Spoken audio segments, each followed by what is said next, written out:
3-year-old is alone at the edge of the trees. Something is already watching from above. There is no warning cry, no crack of a branch, only a shift in the light before talons close around a small skull and lift it into the air. Millions of years later, someone finds that skull and counts 8 small punctures pressed into the eye sockets. Standing upright did not save this child. Free hands did not save this child. A brain barely larger than an ape's did not save this child. The real mystery isn't what killed one hominin. It's what follows. The skull belongs to a species called Australopithecus africanus, and researchers know it today as the Taung child, named for the limestone quarry in South Africa where miners blasted it out of solid rock in 1924. It is not a complete skeleton. It is a face, a partial brain case, and a natural cast of the brain's surface formed when sediment filled the skull before it fully fossilized. For nearly a century, paleontologists debated how this child died. The rock offered clues, but not an obvious murder weapon, no stone tool, no predator's jaw left embedded in bone, just the wear pattern on the orbits and 2 small symmetrical punctures in the floor of each eye socket. Researchers examining African crowned eagles, birds capable of killing and lifting prey nearly their own body weight, found that these raptors leave a distinctive signature on the skulls of the monkeys they hunt. Talon punctures through the thin bone at the base of the eye socket and fine scratch marks across the brow and crown left while a chick or adult tore flesh from a fresh kill in the nest. When researchers compared those marks to the Taung skull, the match was close enough that most paleoanthropologists now accept the child was carried off by a bird of prey, not stalked by a leopard or scavenged in a stream bed, as earlier theories proposed. The evidence cannot say whether the child was still alive when the eagle's foot closed around it. It cannot reconstruct the final seconds. What it can show is a growing hominin, barely 3 years old, in open country, without an adult predator's teeth, claws, speed, or size, and evidently without anyone close enough or strong enough to save it. This documentary is not about one child. It is about how the leading cause of death changed generation after generation as the human lineage grew from a defenseless primate on an African plain into a species that reshapes entire continents.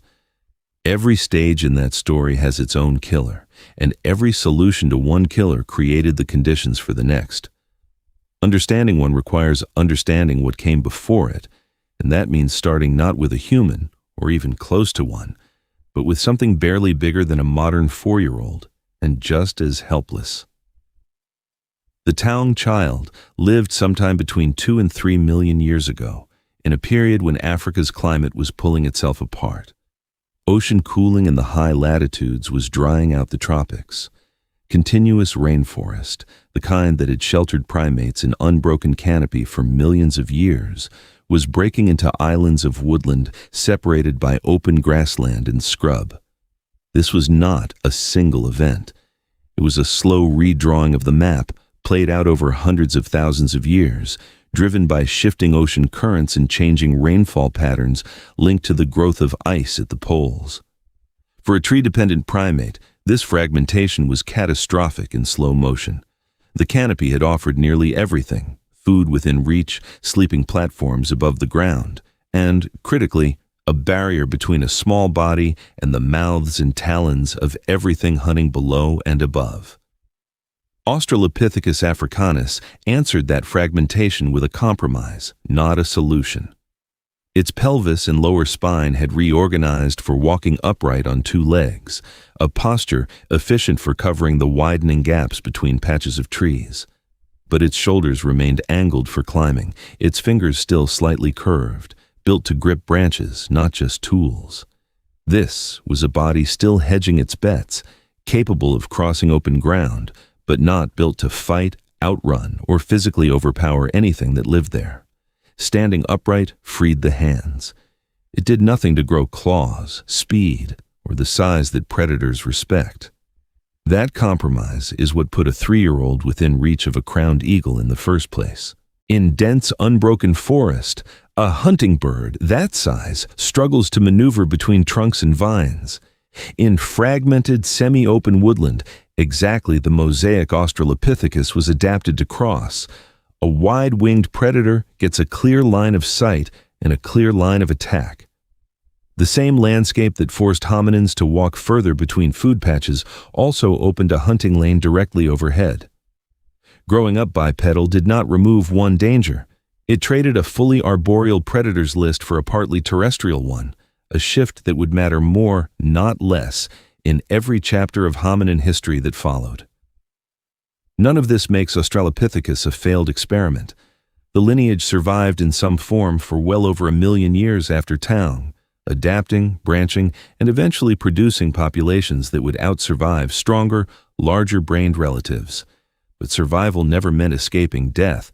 It meant trading one kind of death for another, again and again, at every fork in this family's long history. A pattern that starts here, with an eagle and an open sky, and does not stop with Australopithecus. Thousands of kilometers north, and reaching back to an earlier point in the same unfolding story, another skeleton would eventually surface from a dry ravine in Ethiopia. A hominin whose death, according to one detailed forensic analysis, happened not on the ground but partway up a tree. Her injuries would not carry a predator's signature. They would carry the signature of something far more mundane and far harder to explain away. The same upright body that let her walk between forest patches may be exactly what failed her at the worst possible moment on the way back up. Her name in the scientific literature is AL 288-1. Her name to the rest of the world is Lucy, and she died in the afar region of Ethiopia roughly 3.2 million years ago, a few 100,000 years before the eagle in the previous chapter closed its talons around a child's skull further south. She belongs to Australopithecus afarensis, an earlier branch on the same experimental path, bipedal enough to walk long distances across open ground, but not yet finished with the trees. Her skeleton, when it was pulled from a gully in the Hadar region in 1974, was startling for how much of it survived, roughly 40% of a single individual, an almost unheard of amount for a hominin this old. That completeness is what eventually let researchers ask a question fossils rarely allow anyone to ask with any confidence, not just how she lived, but how, specifically, she died. Her body tells two stories at once. Below the waist, she is committed to walking. Her knee angles inward toward a center line, the way a human's does, letting her balance her weight over a single leg with each stride instead of rolling side to side like a chimpanzee forced onto 2 feet. Her pelvis is short and basin-shaped, anchoring the muscles needed to stabilize an upright gait mile after mile. But above the waist, she is still an animal built for branches. Her shoulder blades sit angled upward, oriented for raising the arms overhead rather than swinging them at the sides. Her fingers curve, the same shape found in animals that spend real-time gripping and hanging from wood. She stood barely over 1 meter tall and likely weighed less than 30 kilograms, smaller than most modern 9-year-olds, and without a single natural weapon to compensate for it.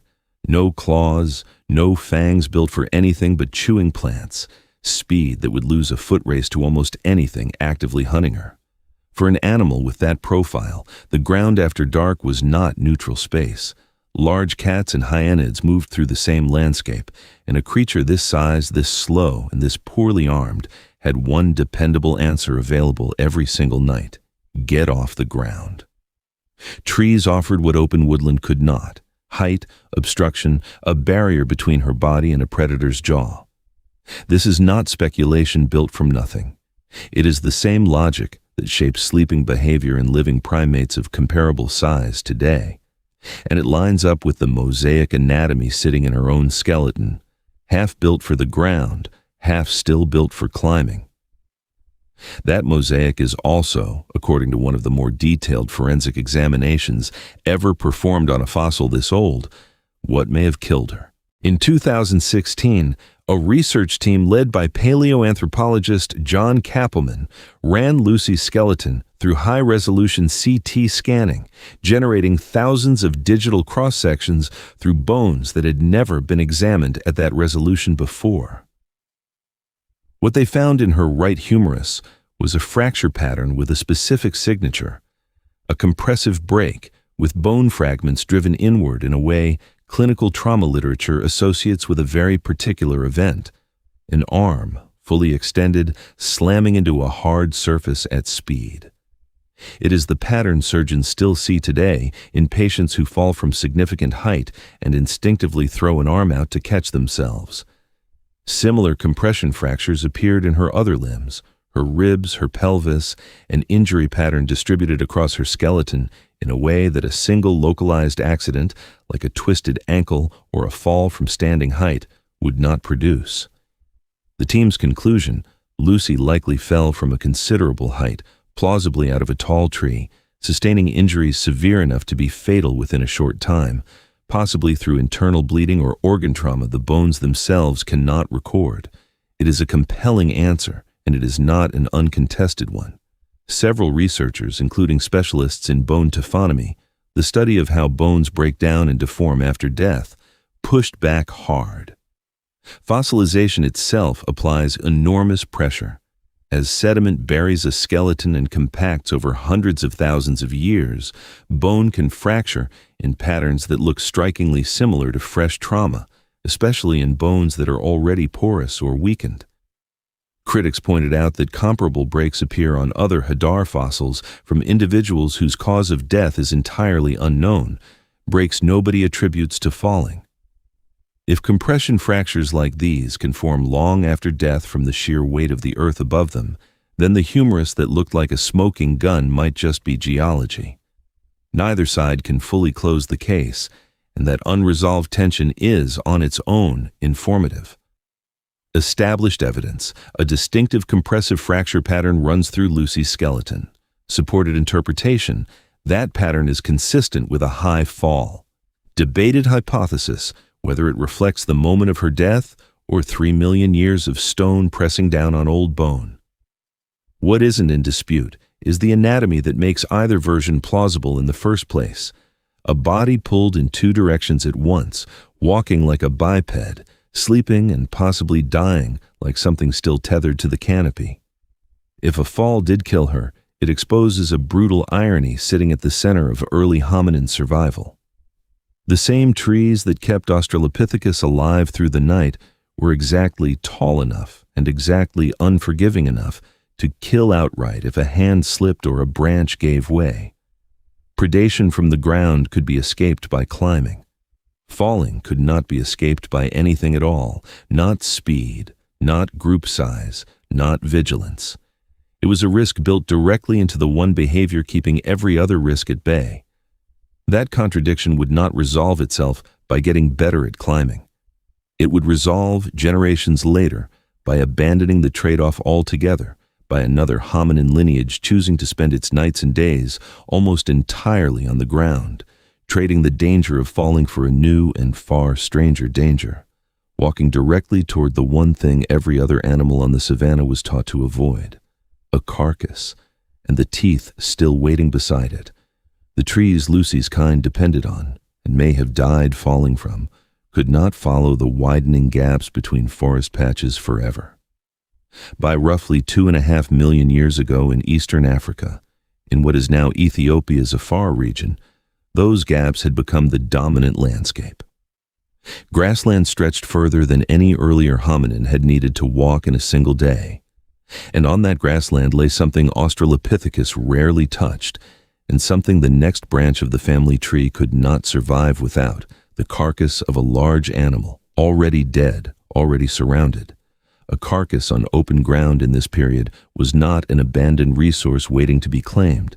It was a contested one. Saber-toothed cats like Dinophilis killed efficiently but fed cautiously, often abandoning a fresh kill after eating only the most accessible portions, wary of larger competitors. Giant hyenids, some far more heavily built than any hyena alive today, could crack open bones that would shatter a human hand, and they hunted the same carcasses the cats had already opened. A hominin arriving at that scene, drawn by the smell of exposed fat and marrow, was arriving in the middle of an ongoing negotiation between predators it could not outrun, outfight, or intimidate. Meat and marrow offered something almost nothing else in this environment could: dense, concentrated calories, extractable in minutes rather than the hours required to dig, forage, and chew through fibrous plant material. The reward was real. So was the exposure. What changed the equation wasn't a new set of teeth or claws. It was a flake of stone struck off a larger cobble at a controlled angle, sharp enough to cut hide and tendon that bare fingers could not part. This is the technology archaeologists call Oldowan, after Olduvai Gorge in Tanzania, where it was first formally described, though the earliest confirmed examples now come from sites like Gona and Lomekwi, considerably older and considerably more disruptive to the story than researchers expected when they were first uncovered. A sharp-edged stone functions, in practical terms, as an external tooth, one that doesn't need to be grown, doesn't wear down with each use the way enamel does, and can be discarded and replaced the moment it dulls. It let a soft-handed, blunt-toothed hominin do something its own body could not: open a carcass fast enough to get in, take what mattered, and get out before the next predator arrived to reclaim it. That speed was not incidental. It was the entire strategy. A hominin standing over a downed animal in open country had no defense against a lion or a pack of hyenids beyond distance and time. Stone flakes shortened the time. A skilled operator could strip meat from a rib cage or crack a limb bone from marrow in a fraction of the time bare hands would require, converting a high-risk location into a brief survivable opportunity instead of a prolonged, exposed one. This wasn't hunting in any confident sense of the word, and it likely wasn't passive scavenging either, arriving long after everything valuable was gone. The most consistent picture emerging from the bones themselves is something in between: a hominin willing to move in early, sometimes uncomfortably early, competing directly with carnivores still finishing their own meal, taking the highest value tissue first, and leaving fast. The bones carry the record of that competition directly on their surface, if you know how to read it. Butchered animal remains from this period show narrow, V-shaped grooves cut into bone by stone tool edges, physically distinct under magnification from the broader U-shaped punctures left by carnivore teeth. Where both marks appear on the same bone, their relative position and depth can sometimes reveal sequence, whether the stone blade crossed a tooth mark that was already there, or a tooth later gnawed across a cut that predated it. That sequence matters enormously. Cut marks made before carnivore damage suggest a hominin got there first, possibly through active hunting or by driving a predator off a fresh kill. Cut marks layered over carnivore damage suggest the opposite: hominins arriving after the primary predator had already fed, working through whatever scraps of connective tissue and marrow-bearing bone remained. Different sites, different bones, and different researchers have produced evidence for both patterns, and that inconsistency is not a failure of the method. It's a fair reflection of how unpredictable this behavior actually was. Sometimes early Homo beat the carnivores to the carcass, sometimes it didn't, and the marrow inside a discarded limb bone, cracked open with a stone hammer after everything edible on the surface was gone, was still worth the risk of standing there long enough to get it. What the bones cannot settle is who exactly was doing this. The assumption for decades was straightforward: Homo habilis, the handyman, first tool user, first true member of our own genus. But the oldest confirmed stone tools now predate the oldest confirmed Homo habilis fossils by several 100,000 years, a gap wide enough that it can no longer be dismissed as a fluke of preservation. Something was flaking stone and cutting into carcasses before the species, long credited with inventing that behavior, had definitively appeared in the fossil record at all. That contradiction sits at the center of one of the more contested identity questions in all of human evolution, and it will not resolve itself through wishful reading of a bone assemblage. It requires going back to the stone itself and to the layer of earth it was found in, and asking a harder question than who used it. What does a 2.5 million-year-old flake actually prove about the mind that struck it? And what does it leave completely unanswered? That question sent researchers west of Lake Turkana to a site called Lomekwi 3, where in 2011 a team led by Sonia Harmond found something that shouldn't have existed according to the timeline everyone had settled into. Buried in sediment, dated through paleomagnetic and stratigraphic analysis to roughly 3.3 million years old, they uncovered flakes and cores unmistakably shaped by deliberate percussion, not the earliest Oldowan tools from Gona or Olduvai, but something older still, older than any confirmed fossil of the genus Homo, older than Homo habilis by roughly 700,000 years. The stones themselves settle the manufacturing question without much room for argument. Naturally fractured rock, the kind produced by rivers, frost, or animal trampling, breaks in unpredictable directions, leaving no consistent relationship between where a rock is struck and where a flake detaches. The Lomekwi material shows the opposite. Cores display repeated controlled removals from the same striking platform. Flakes show the bulb of percussion and conchoidal fracture pattern that only forms when stone is struck at a specific angle with a specific amount of force, and in some cases, flakes fit back onto their parent cores like pieces of a puzzle, proving they were struck in a single working sequence by a single hand rather than accumulated by chance over centuries. This is not opportunistic use of a sharp-edged rock found lying on the ground. It is manufacture, selection of raw material, and understanding, however intuitive, of how stone fractures and a controlled strike aimed at producing a usable edge. What it does not include is nearly as important as what it does. There are no cut marks associated with Lomekwi tools, no butchered bones lying beside them to confirm they were used on carcasses at all. Nothing about the flakes reveals whether the maker planned 3 steps ahead or reacted moment to moment, whether the behavior was taught, imitated, or reinvented independently by different individuals, or whether it represented a rare, unusual skill confined to one small population rather than something widespread across the landscape. A flake proves a hand-struck stone with intention. It does not preserve the mind behind the hand, and there is a harder problem sitting beneath all of it. Nobody knows with any confidence who was doing the striking. No hominin fossils were found in direct association with the Lomekwi tools.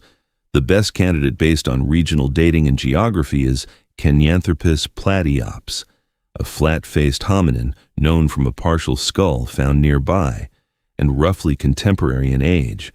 But the connection between that species and this technology remains circumstantial at best, built on proximity rather than direct physical evidence. It's equally possible the maker was an as-yet undiscovered branch of Australopithecus, or a population that left no other trace in the fossil record at all. Toolmaking, this discovery forces researchers to admit, did not begin with a brain crossing some threshold into the genus Homo. It may have begun earlier, in a mind that never crossed that line, in a species we may not have found yet, or may never find. This complicates the story that had settled comfortably into place for decades: Homo habilis, the toolmaker, standing at the clean beginning of technology with everything before that a story of bare hands and blunt teeth. That version was never entirely accurate, and Lomekwi is the evidence that finally forced the correction. The 700,000 years separating these tools from the oldest confirmed Homo habilis fossil is not a rounding error in dating precision.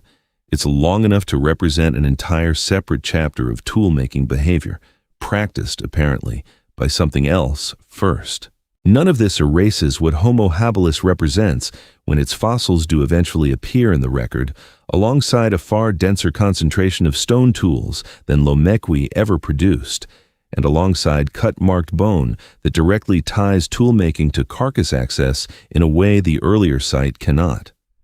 What Lomekwi removes is the idea of a clean origin point, one species, one moment, one mind, solving the problem of exposed carcasses and hard-shelled plant foods for the first time. What actually happened looks more like an ability that surfaced more than once, in more than one lineage, under the same relentless environmental pressure: open ground, dwindling forest, and food that required more than teeth and fingers to access. That pressure did not apply evenly to every population living through it. Some hominins responded with stone, others, evolving in parallel across the same shrinking mosaic of woodland and grassland, answered the same problem with an entirely different anatomical bet: not sharper tools, but a jaw and dentition engineered to crush through the toughest plant food available without needing to cut anything at all. Where one branch of the family was learning to open a carcass in under a minute, another was quietly building the most powerful chewing apparatus any hominian would ever possess, a solution so specialized it would eventually make headlines of its own, and eventually become a dead end. Both were the same species relatives, facing the same disappearing forest, arriving at answers that could not have looked more different from each other, and neither answer, in the end, was safe. While one lineage carried stone flakes toward carcasses, another was walking the same shrinking mosaic of grassland and woodland toward a very different kind of solution, one built entirely into the skull. This was Paranthropus, sometimes called the robust Australopiths, appearing in the East African fossil record around 2.7 million years ago, and eventually spreading as far as southern Africa. They were not ancestors of Homo. They were cousins, descended from a shared Australopithecine root, running their own parallel experiment against the same collapsing forest. And for well over 1 million years, that experiment worked. The skull tells the strategy before anything else does. Paranthropus boisei, the most extreme member of the group, carried molars roughly 4 times the chewing surface area of a modern human's, anchored to a jaw powerful enough to generate immense bite force at the back teeth. A bony ridge called a sagittal crest ran along the top of the skull in some individuals, anchoring jaw muscles thick enough to require it, the same structural solution seen in modern gorillas facing comparable mechanical demands. Broad flaring cheekbones swept forward and out, creating room for that muscle mass and giving the face, in profile, an almost dish-shaped concavity. Researchers have nicknamed the species Nutcracker Man, not for its personality, but for a jaw engineered to grind through the toughest plant tissue on the savanna, fibrous roots, tubers, sedges, and hard-shelled seeds that a less specialized chewing system couldn't efficiently process. Isotope analysis of Paranthropus teeth complicates that nutcracker label in an important way. Carbon isotopes preserved in tooth enamel record the type of plants an animal consumed years earlier, distinguishing between plants using different photosynthetic pathways. Broadly, forest trees and shrubs on one side, grasses and grass-like sedges on the other. Paranthropus boisei's isotope signature skews heavily toward the grass and sedge category, more heavily than almost any other hominin measured from this period, including species with visibly less specialized jaws. The nutcracker skull, it turns out, might have spent less time cracking nuts and more time grinding down tough, gritty, low-quality plant material available in huge, dependable quantities across the grassland, the kind of food nobody else particularly wanted to compete for. That's the advantage hidden inside the specialization. While early Homo was fighting hyenids and saber-toothed cats for access to a single carcass, competing directly with animals that could kill it, Paranthropus was largely avoiding that competition altogether, exploiting a food source too coarse and too low in immediate reward for most other species on the landscape to bother contesting. Niche partitioning, in practical terms, 2 hominin lineages occupying the same shrinking territory without needing to fight each other for the same plate. For over 1 million years, across multiple named species and 2 separate continents, that bet paid off. Paranthropus wasn't a failed side branch stumbling toward extinction from the start. It was, by any reasonable measure of longevity, more successful than most species ever managed to be. Success built on that narrow a foundation carries its own quiet cost, though one that doesn't show up until the environment itself stops holding still. A grinding jaw optimized for coarse, low-quality, drought-resistant vegetation is an extraordinary tool exactly as long as that vegetation remains reliably available. It offers almost nothing when the specific plants it evolved to process become scarce, and it cannot be quickly repurposed the way a stone tool can be reshaped, discarded, or replaced. Early Homo's solution lived outside its body, in a flake that could be struck fresh from any suitable rock whenever circumstances changed. Paranthropus's solution was built into bone and muscle, inherited across generations, and essentially fixed once fully developed. For most of the Pleistocene, that fixed strategy was not a weakness. It was arguably a more efficient answer to East Africa's expanding grasslands than anything early Homo had assembled with stone and carcass meat. But a body engineered around one narrow category of food carries an unspoken bet that the conditions producing that food will hold. Paranthropus's fossil record runs for well over 1 million years, disappearing from the record by roughly 1 million years ago, a stretch of time considerably longer than Homo sapiens has existed so far. Its disappearance is not well explained by any single dramatic event. It coincides, roughly, with periods of increasing climatic instability across East Africa, sharper swings between wet and dry conditions than the relatively steadier climate the species had specialized around. What ended Paranthropus almost certainly wasn't a predator, a rival hominin, or a single catastrophe. It was likely the slow erosion of a bet its own body had made permanent in a world that stopped holding up its end of the arrangement. Early Homo's carried tool strategy and Paranthropus's grinding jaw were never in direct competition with each other. They were two separate answers to the identical pressure of a disappearing forest, tested side by side for over 1 million years, and only one of those answers could be revised the moment the climate stopped cooperating. That contrast between a solution written into a body and a solution carried loose in the hand is about to matter again on a scale far larger than diet, as the next branch of the family begins doing something neither Paranthropus nor early Homo had yet attempted: leaving Africa altogether. Leaving Africa was never a single decision. No population woke up and chose to walk into an unknown continent.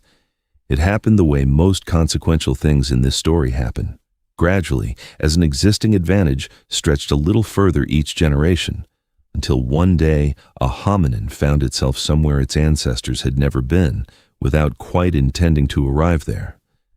The advantage stretching that far was mobility itself.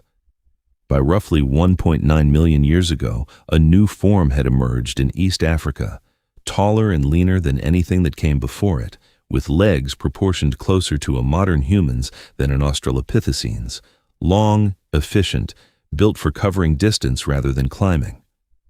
Paired with a body less dependent on any single narrow food source, thanks to tools that could process whatever was locally available rather than a jaw locked into one dietary strategy, this new population had something Paranthropus never developed and something the earliest toolmakers hadn't yet needed: the physical and dietary flexibility to keep walking when the local landscape stopped providing.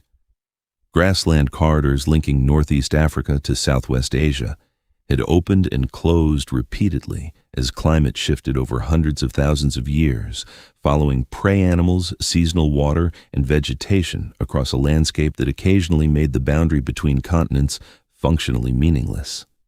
Somewhere along one of those corridors, without leaving behind a single dramatic marker of the moment, hominins walked out of Africa for the first time.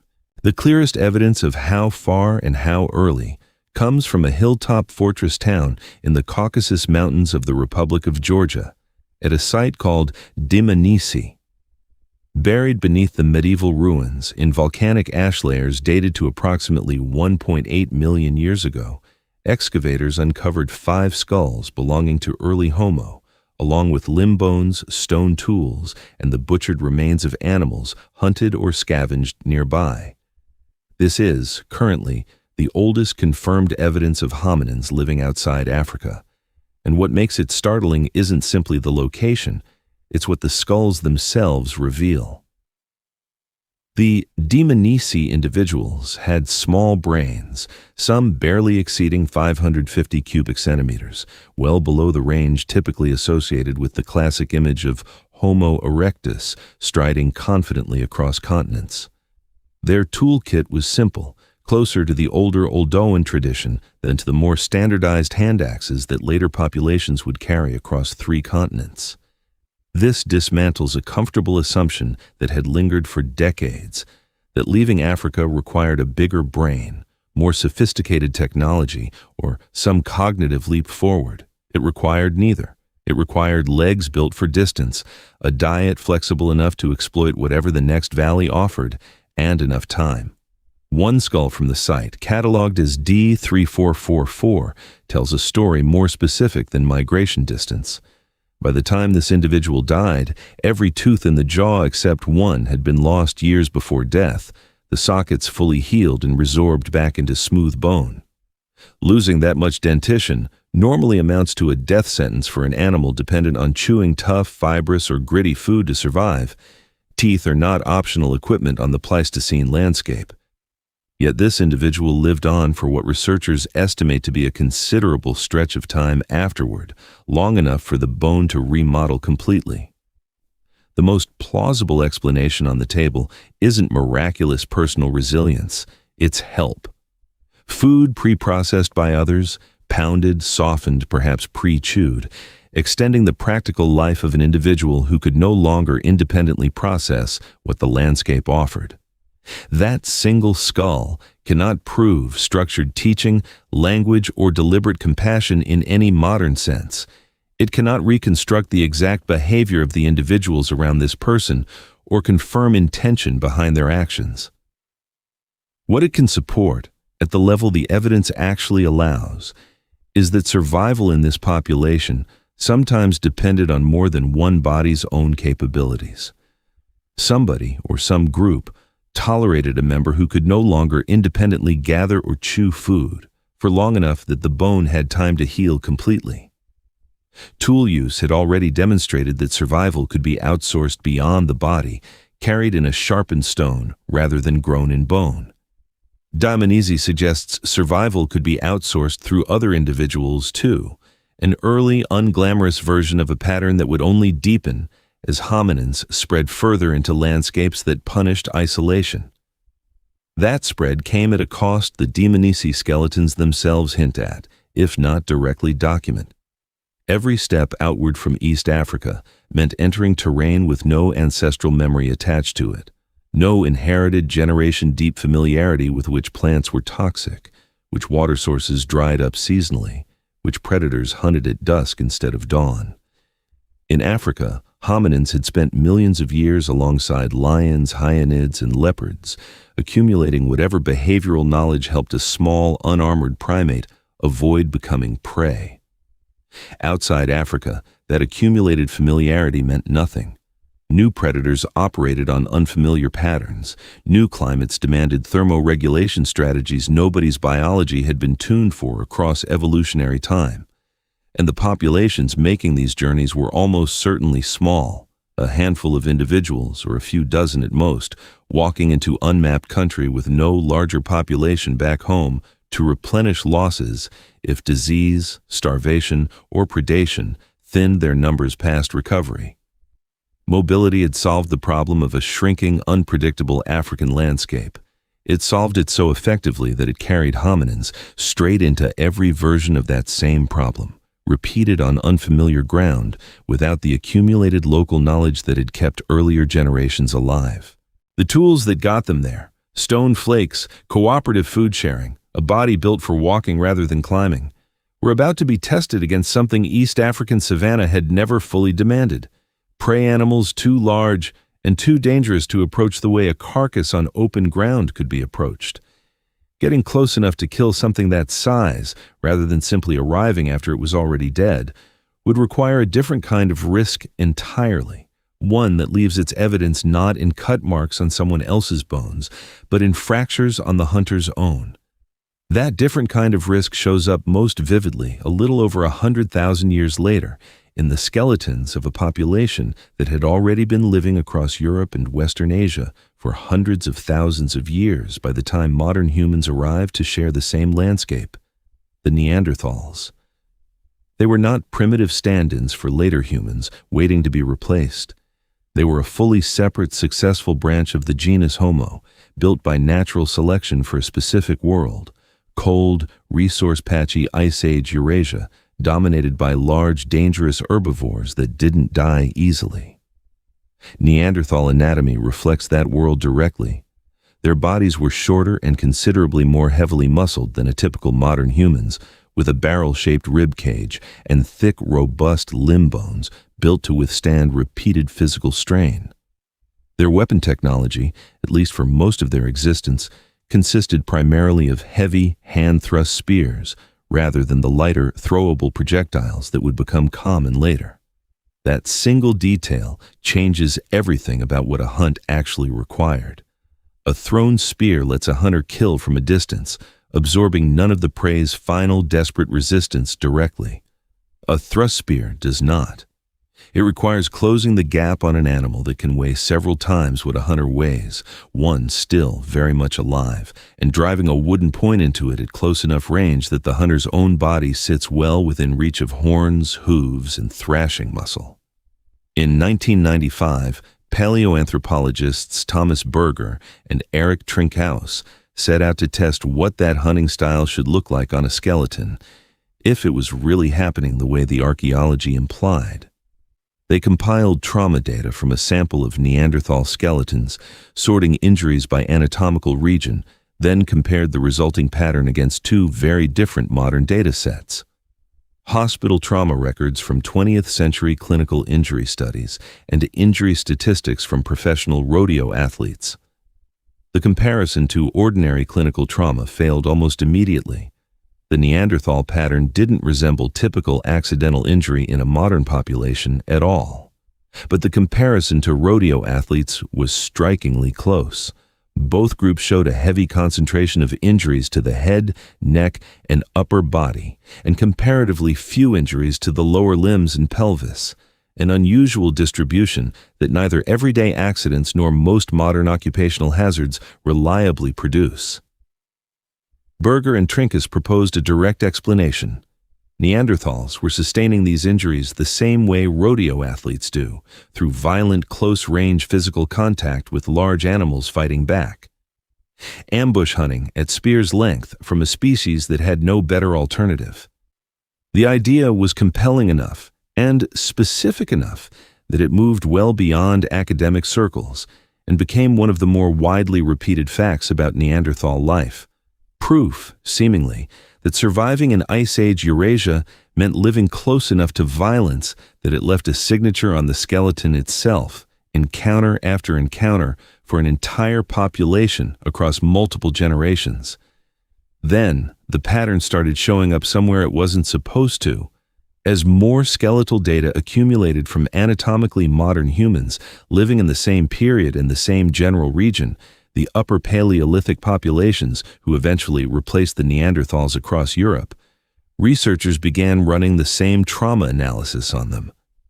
If the rodeo rider pattern was a signature of Neanderthal-specific hunting technology, a hunter using thrown weapons rather than thrust spears should show a meaningfully different injury distribution, fewer close-contact head and upper body injuries, since the whole advantage of a projectile is staying out of the animal's reach. That is not what the data showed. Trinkhaus, revisiting his own conclusion nearly 2 decades later with a larger comparative sample of Upper Paleolithic remains, found the trauma pattern in modern humans from the same era statistically indistinguishable from the Neanderthal pattern he had used to define the rodeo rider hypothesis in the first place. Two populations, using reportedly different hunting technologies, were breaking in the same places. That discrepancy does not disprove that Neanderthals hunted at close range. Other lines of archaeological evidence, including damage patterns on prey animal remains and the design of surviving spear points, still support thrust weapon hunting as a real and important part of Neanderthal subsistence. What it disproves is the clean, singular story.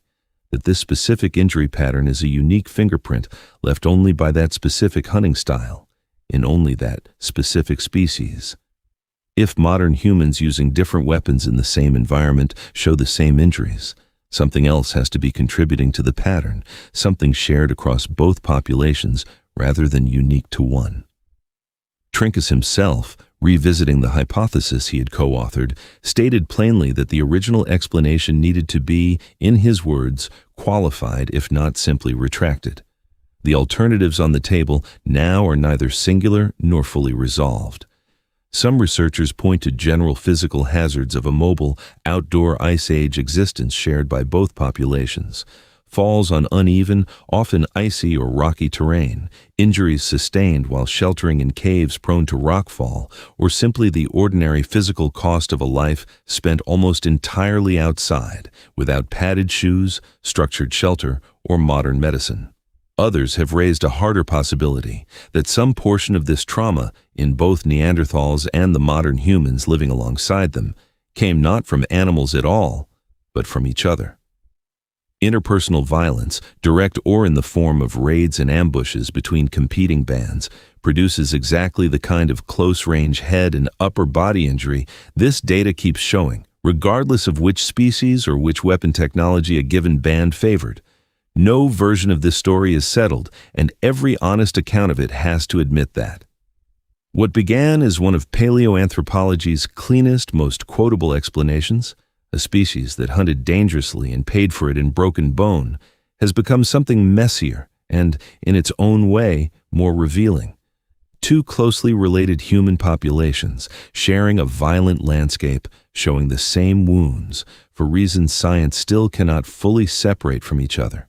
That ambiguity does not weaken the larger pattern this documentary has been tracing since a 3-year-old skull turned up with talon marks in its eye sockets. It sharpens it.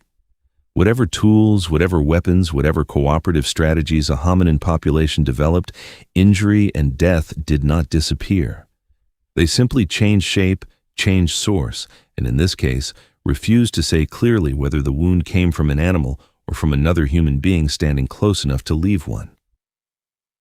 The ambiguity closing the last chapter has an answer, at least in some cases, and it comes from sites where the evidence stops leaving room for doubt. At Nataruk, on the shore of what was once a shallow lagoon extending from Lake Turkana in modern Kenya, archaeologists in 2012 uncovered the remains of 27 individuals, dating to roughly 10,000 years ago, near the boundary between the Pleistocene and the Holocene. 12 of those skeletons were still fully articulated, meaning the bones remained in their original anatomical position rather than scattered by scavengers or time, a state of preservation that let researchers read the moment of death with unusual precision.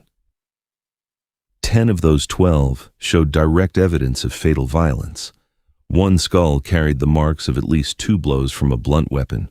Another individual had a sharp stone point still lodged inside the skull cavity, driven in with enough force to remain embedded. Several skeletons showed fractures to the hands and wrists consistent with defensive injuries, the kind a body sustains trying to block a strike rather than absorb one.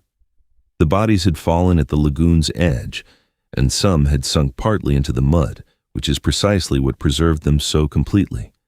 There was no formal burial, no grave goods, no sign anyone returned afterward to bury the dead with.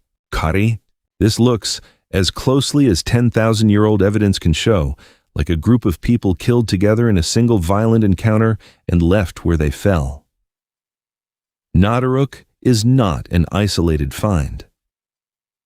Further west, at a rock shelter in northern Italy called Riparo Tagliente, researchers examining a burial dated to roughly 17,000 years ago used scanning electron microscopy and high-resolution 3D surface imaging to study damage on the individual's femur and tibia.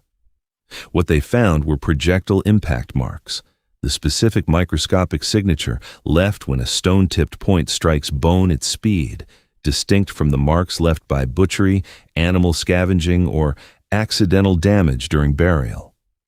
The marks on this skeleton came from multiple directions, striking the leg bones at angles inconsistent with a single shot from a single position. The most direct explanation is that this person was struck more than once, either by multiple attackers positioned around them or while turning to face successive impacts. It is one of the oldest confirmed cases of projectile weapon violence between humans anywhere in the fossil record, and it did not happen in isolation. It happened at the tail end of the same broad period, and often the same general regions, where researchers were already finding elevated unresolved rates of skull and upper body trauma in the skeletons discussed in the previous chapter. Put these findings next to each other, and a harder version of the earlier ambiguity comes into focus. The same physical capabilities that let a hominin thrust a wooden spear into a fighting, wounded aurochs at close range, or drive a stone-tipped projectile through the hide of a fleeing deer from a safer distance, transfer without modification onto another human body. A weapon does not know the difference between a target species. Neither does the arm throwing it or the group coordinating the attack. Every advance in hunting technology across this documentary, sharper stone edges thrown rather than thrust weapons, coordinated group tactics for bringing down large, dangerous prey, was simultaneously and inescapably an advance in the technology available for killing other people. This is not a story of humans discovering violence for the first time at Nataruk or Reparo Taliente. Interpersonal aggression almost certainly predates both sites by a wide margin, and isolated cases of violent trauma appear scattered through the hominin fossil record, going back much further, in numbers too small and too inconsistent to establish a clear pattern. What changes around this period isn't the existence of violence, it's the scale and organization the evidence starts to suggest. 10 people dying together in a single encounter is not one opportunistic act of aggression between two individuals in a moment of anger. It requires numbers on both sides. It implies planning, or at minimum a level of group coordination well beyond an isolated dispute. And it emerges at a moment in prehistory when population density across parts of Africa and Eurasia was climbing in ways it hadn't consistently done before, as post-glacial climate stabilization opened up richer, more concentrated resource zones, better fishing along lakeshores, denser seasonal game migrations, more productive plant-gathering territory. The different groups increasingly had reason to compete over, rather than simply avoid. This is the hidden cost sitting underneath every earlier advance in this story.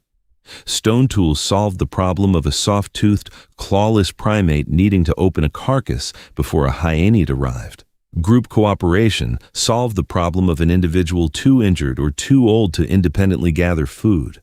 Long-range weapons solved the problem of approaching dangerous prey without absorbing its final violent resistance. Every one of those solutions increased the amount of concentrated, defensible, worth fighting for resource sitting within reach of a group capable of organized, coordinated force. None of those solutions came with a built-in boundary, keeping that force pointed only outward, at prey animals, and never inward, at rival bands competing for the same shrinking lakeshore or the same seasonal migration route. The evidence cannot say how common encounters like Nataruk actually were across the wider late Pleistocene and early Holocene world, or whether they represent a rare, extreme outlier rather than a regular feature of life during this period. Sample sizes from this era remain small, and preservation conditions favor certain environments over others, meaning entire regions of violent or entirely peaceful history may simply be missing from the record, not because it didn't happen, but because nothing survived to prove it either way. What the evidence does establish, cautiously and without inflating a handful of sites into a universal law, is that somewhere in this window, the primary danger facing at least some human populations had shifted decisively. It was no longer a crowned eagle circling over open grassland, or a hyenid contesting a carcass, or a wounded aurochs thrashing its spear's length. Increasingly, in some places, it was another group of people, carrying the same weapons, built from the same accumulated knowledge, walking toward the same resource from the opposite direction. That shift would only deepen as human populations stopped following resources across the landscape and began doing something no earlier chapter in this story had attempted: staying in one place and forcing the land itself to produce more than it naturally could. Staying in one place looked on paper like the safest decision humans had made yet. No more walking into unfamiliar territory with no inherited knowledge of its dangers. No more relying entirely on the unpredictable presence of migrating herds or seasonal plant growth. Beginning roughly 12,000 years ago, in scattered regions across the globe rather than at a single point of origin, human populations began deliberately cultivating specific plants and managing specific animals, producing more food from a smaller area of land than foraging ever could. The archaeological signature of that shift is unmistakable. Denser settlements, larger population sizes, and skeletal remains in far greater quantity than anything the preceding hundreds of thousands of years of human history left behind. By almost any measure of raw population growth, agriculture worked. For decades, that population growth was assumed to mean the transition had also improved individual health and survival. More food should mean fewer starving bodies, fewer skeletons showing the physical scars of chronic deprivation. In 1984, anthropologists Mark Cohen and George Armelagos tested that assumption directly, compiling paleopathological data from more than 20 separate populations across different regions and time periods, comparing skeletal health markers on either side of the transition from foraging to farming. What they found ran directly against the assumption. 19 of the 21 populations they examined showed measurable health decline after adopting agriculture, not improvement. Average adult stature dropped, signs of chronic infection increased, markers of nutritional deficiency, particularly the kind produced by heavy reliance on a small number of starchy staple crops rather than a broad, varied foraging diet, became substantially more common. The mechanism behind that decline is not mysterious once you follow the actual chain of consequences agriculture set in motion. A forager's diet, drawing on dozens of wild plant and animal species across a season, is naturally resistant to any single point of failure. If one plant fails to fruit or one prey species becomes locally scarce, a forager has other options already built into daily practice. An early farmer's diet increasingly narrowed to whichever handful of crops had been domesticated in that region. Wheat and barley in the Near East, rice in East Asia, maize in Mesoamerica, foods that could be stored and that produced reliable caloric surplus, but that carried a much narrower range of essential micronutrients than a varied forager diet did. A bad season, a crop blight, or a poorly diversified diet sustained across a lifetime translated directly into the kind of nutritional deficiency that leaves visible marks on bone and teeth, pitted lesions in the eye sockets linked to chronic anemia, horizontal grooves in tooth enamel marking periods of significant childhood stress, skeletons shorter than their foraging ancestors despite living in societies producing more total food than any hunter-gatherer band ever had access to at once. Sedentism carried a second, compounding cost layered directly on top of the nutritional one.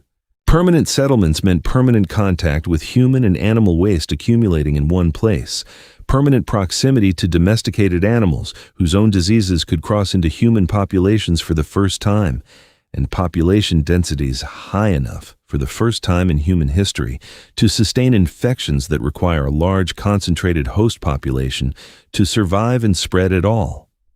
A forager band moving every few weeks left its waste and its sick behind as it traveled, a form of built-in quarantine nobody had designed on purpose.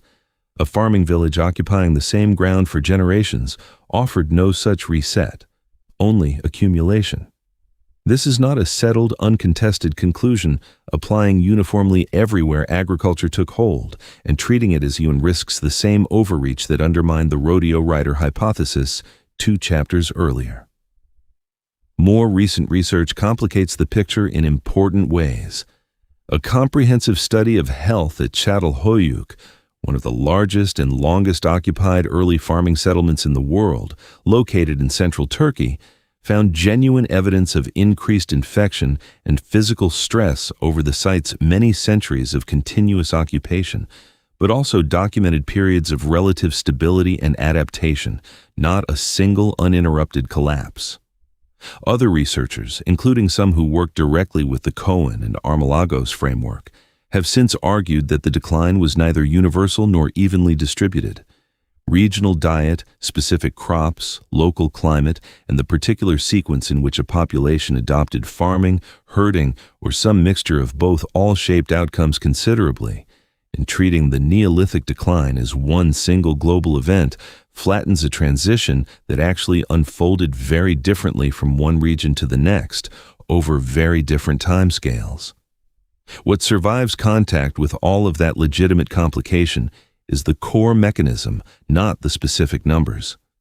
Farming solved the problem of unpredictable, geographically scattered food that had defined human subsistence for the entire span of this documentary up to this point. It solved it well enough to support population densities and social complexity no forager economy could match. And in solving it, farming created new, different survival problems that hadn't meaningfully existed before at this scale. Chronic malnutrition from an overly narrow diet and infectious disease amplified by the same permanent settlements and animal proximity that made the food surplus possible in the first place. Every solution traced across this entire story, from a stone flake opening a carcass to a spear closing the distance on a wounded aurochs, followed the identical pattern. An old danger closed off, and a new one opened directly behind it, built into the very mechanism that solved the problem before it. Agriculture did not end that pattern. It intensified and accelerated it, compressing changes that had previously unfolded across hundreds of thousands of years of anatomical and behavioral evolution into a few thousand years of cultural and social transformation. Instead, the same underlying trade, running at a dramatically faster clock speed, in populations no longer waiting on natural selection to catch up with the consequences. Return, for a moment, to the eye sockets. Two small punctures pressed into thin bone by talons that closed around a child barely 3 years old in open woodland on the edge of a shrinking forest nearly 3 million years ago. That was where this documentary began, and on its own, it looked like a single isolated tragedy. One small body, one opportunistic predator, one moment of vulnerability in a world that offered almost no protection to anything that size. It was never isolated. It was the first visible link in a chain that runs unbroken through every chapter since.